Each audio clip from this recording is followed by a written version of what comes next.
everyone, welcome back to my channel. I hope you guys are excited for another girl talk video. Today's topic, I will say the overarching question that I keep receiving is how to balance relationships between like your family, your friends, your boyfriend. So yeah, that will be the overarching topic of today's video, but I'm obviously going to answer other questions that you guys sent in on Instagram. So yeah, if you guys don't follow me on Instagram already, my Instagram is Weylie. Just want to throw in a little self promo. Check it out if you're already on Instagram. So today's video, I also want to address, I cut my hair. I don't know how I feel about it. Yesterday, I went into my hair appointment and I was just feeling kind of spontaneous. You know when you have those days? I sat down and I was like, you know what?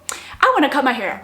And immediately after I cut my hair, I just don't know how I feel about it, but everyone keeps telling me like, this looks so much more natural and manageable. So this is my new hair. I cut off like 2 to 3 inches. It honestly does feel really healthy and soft right now, so I can't complain about that. Speaking about hair, before I get into the girl talk portion of this video, I do want to mention the sponsor of today's video, which is Function of Beauty. You guys know I've been using their shampoos for like almost a year now. I really love this company because I'm able to customize my shampoo formula.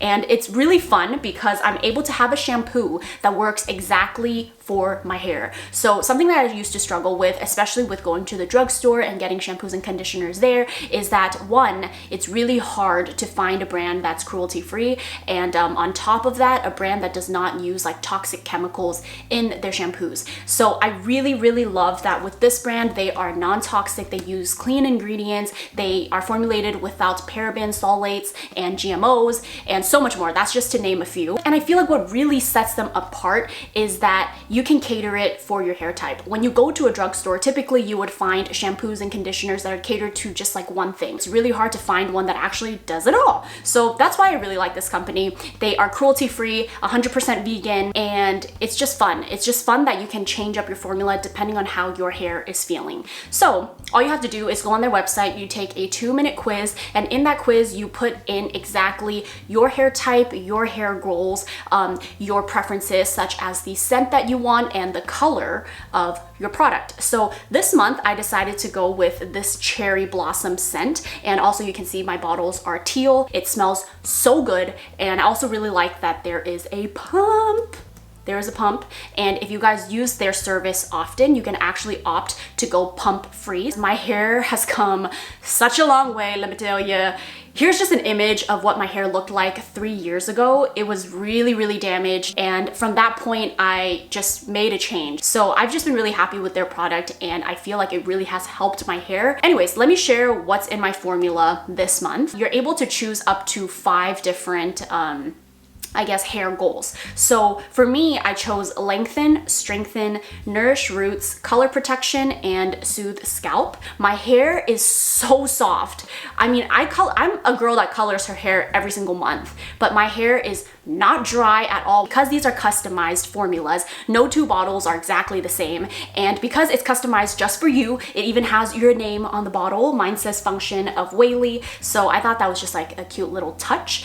So if you guys are interested, you can get 20% off your first order. So I'll put all the links below and all the information that you need in the description box. I'll also put it here on the screen. It's currently available in US, Canada, Great Britain, and Australia. So anyways, hope that's helpful. Let me know if you guys would like to know more about my hair routine. If you have any questions, specific questions, leave them in the comments below. But now let's jump right in to the Q&A. So the first question I want to answer, I actually received this question multiple times. So I'm just gonna go for it. The question is, how does it feel having your best friend as your business partner? I feel like truly there isn't anyone else that I would have done it with anyway. I am very skeptical about starting businesses. For years, I've been approached by other companies to start businesses. For many years, starting a business was something I wanted to do, but I just didn't really know how to go about it. Since starting the business, I will say we've learned a lot about each other. Sophie and I, we truly are not the type of friends to argue. So I kind of feel like that's where it makes us compatible with working with each other. Through this process, we have both individually grown so much as people. I am someone that has a really hard time speaking up for myself. I just start getting anxiety. I start getting like sweaty palms. I start stuttering. I'm shaking. And I've always felt like kind of inadequate, or that I wasn't fit for certain jobs because of how like anxious I can get in situations like, you know, like business meetings and things like that. Anyways, this whole experience has really taught both of us how to be more confident, how to be more professional, how to work with a team, and just I'm really glad that I'm doing this with Sophie. I think we've both seen ugly sides of each other, like not towards each other, but just like that really stressed out side of each other. I truly don't think that I could have done it with anyone else, and I am just really grateful for the opportunity that we have together. So there's that. How do you manage your finances? I keep overspending. Since I was a young kid and I worked at my parents' restaurant, they would used to give us $20 a day. Actually, they didn't always give us $20 a day. It wasn't until we entered middle school and we actually needed money for like certain like things like clothes and stuff like that, then my parents started to give us like $20 a day for working at the restaurant. But before that, it was always like child labor, okay? Free child labor. That's what you do in an immigrant family, okay? I'm sure a lot of you guys can relate. Ever since I was younger, my parents have always told me like I'm very good at managing my money. I'm very good at saving. I'm also good at investing my money. I would used to buy candies in Chinatown and have a markup and sell it to the kids at my school so that I would make money back. Lil Weylie was out there hustling, okay? I feel like the key to managing your finances is that you can never spend more than you earn. Obviously, this is a no-brainer and you're like, well, duh, Weylie, but it's about really thinking about your purchases. How much do you make? And if it helps, like make a like spreadsheet or like just write it down in your journal or whatever. It doesn't have to be super complicated. You just have to have a clear idea of how much you're making and how much you're spending. And the only way you're gonna be able to manage that is by actually documenting it. Not everyone is good at managing their own finances, and it's okay if you're not good at it. Then I will say you have to hire someone. Hire an accountant, hire a financial advisor, whatever needs to happen, because some people truly cannot do their own bookkeeping, and I totally understand. I mean, personally, I've stopped doing my own bookkeeping because it's just too complicated. If you're not someone that can manage that and deal with that yourself, and you're in a position to hire a financial advisor or an accountant, you just need to spend that money, because if you can't manage it, then who's gonna? How do you and Wah deal with trust and jealousy in your relationship? When you trust someone and you just know. I feel like I've heard so many stories from like friends and also like people who have messaged me. Usually all the signs are there, like all the signs are there, but we choose to not believe them, or we choose to make excuses, but we all have like that intuition. I feel like, especially with women, like we're really good. We know when something's wrong. So I feel like when it comes to trust, you should already feel that. If you don't feel that and you have your doubts and your partner has given you reasons to have those doubts, then the signs are in front of you. You know, don't try to brush them off. Believe in your gut and believe in what you feel. So with jealousy, I feel like I kind of have the same response. When you love someone and you're really, really down for them, you just don't have those thoughts. And if you do, I think you have to reevaluate and think about, as a partner, why am I feeling jealous? Or like, why am I having trust issues towards this person? And that's something that just needs to be communicated. The more you internalize it, the more you build resentment for someone. So whatever you're feeling, you have to tell the other person. I truly don't think that loving someone should be hard. You know, I'm not speaking for everyone, but I've always thought like love should come easy. Like loving someone should not be so hard where you're constantly heartbroken. If you love someone, you try to nurture them and you try to show that you love them. You don't hurt them over and over. If you are feeling jealous of your partner and you have trust issues, you really need to reevaluate, why are you jealous? Or like, why can't you trust the other person? And is if this relationship is even worth your time? When your parents get older, would you consider them moving in with you? In my family and in most Asian families that I know, taking care of your parents is something that is just expected and is also something that you want to do. From a young age, I've always thought like I need to be able to provide for my parents. And my parents are the type of people that are very, very independent. They have not once said, you need to take care of us after retirement. My parents are still working till this day because they hope that they can have a good retirement and that they don't have to rely on their kids. So I'm very thankful that my parents are this way. But with that being said, I've always thought I have to take care of my parents because it's just the thing to do. It's in our culture. culture. My parents take care of their parents, and it's just like a cycle that gets passed down through the generations. As far as moving in with us, my parents have actually voiced that they do not want that. And that is because growing up, my parents had to live with my grandparents. Like, I lived in a big house with my grandparents, all my cousins and stuff. My parents actually hated that, and they hated that they didn't have their privacy. They didn't have their own kitchen, their own bathroom, partly because that was a financial issue. We couldn't afford moving out, so our whole family lived in one big house, and each family lived in a bedroom.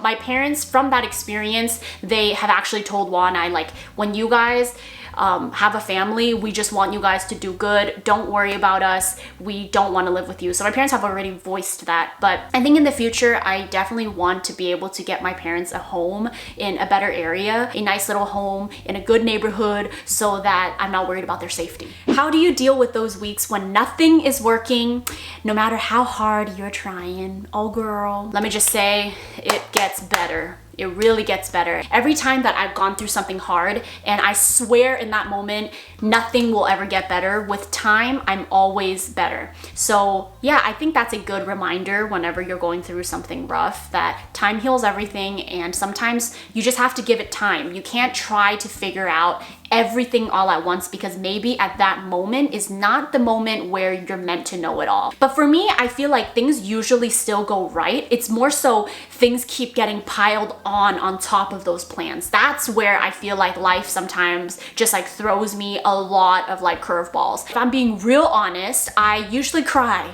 but I also embrace crying.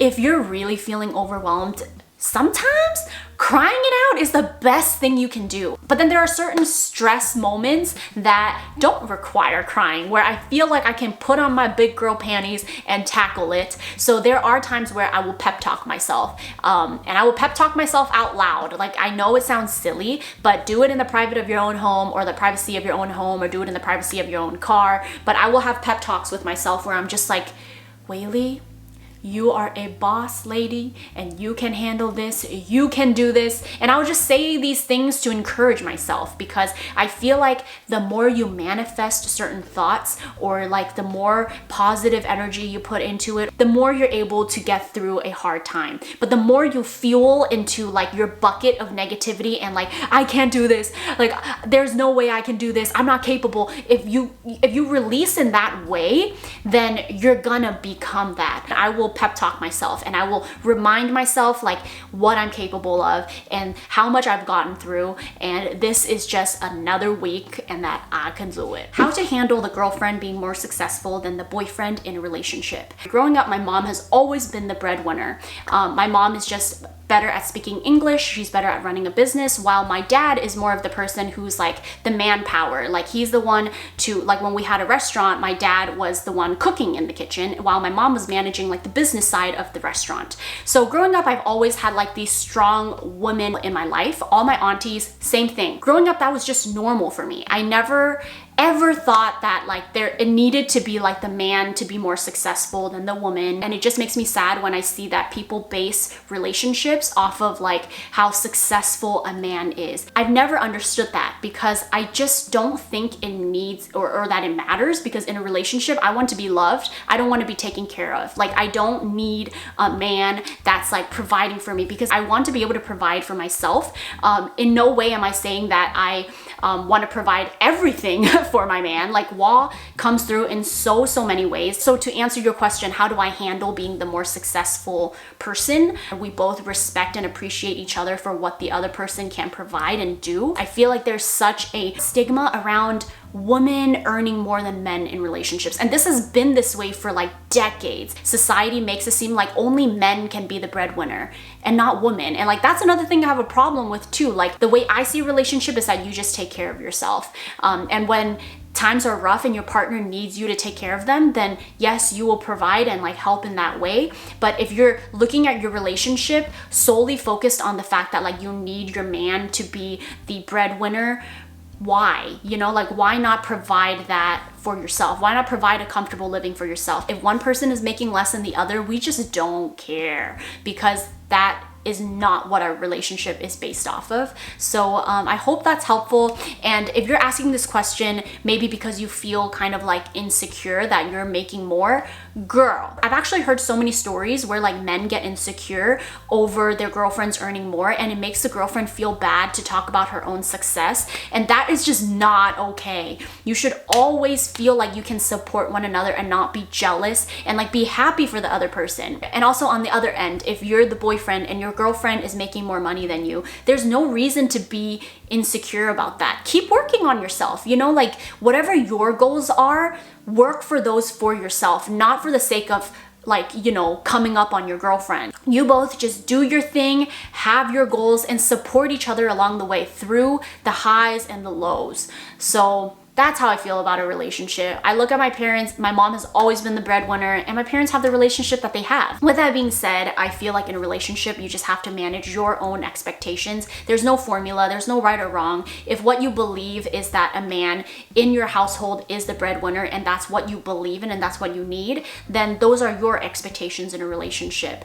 But everyone's expectations are different, and I wanted to share mine, and I hope that this is helpful. The way I want to close it out is that money isn't everything, and connection and caring and loving one another is more important beyond financials. That's it to this video. I hope you guys enjoyed. I had a really good time talking with you guys, and I hope that these questions were interesting. If you enjoy my videos, please don't forget to subscribe to my channel and turn on your notifications so you know whenever I upload a new video. And that's it. Have a great day. I love you guys, and I hope you have a positive, amazing day.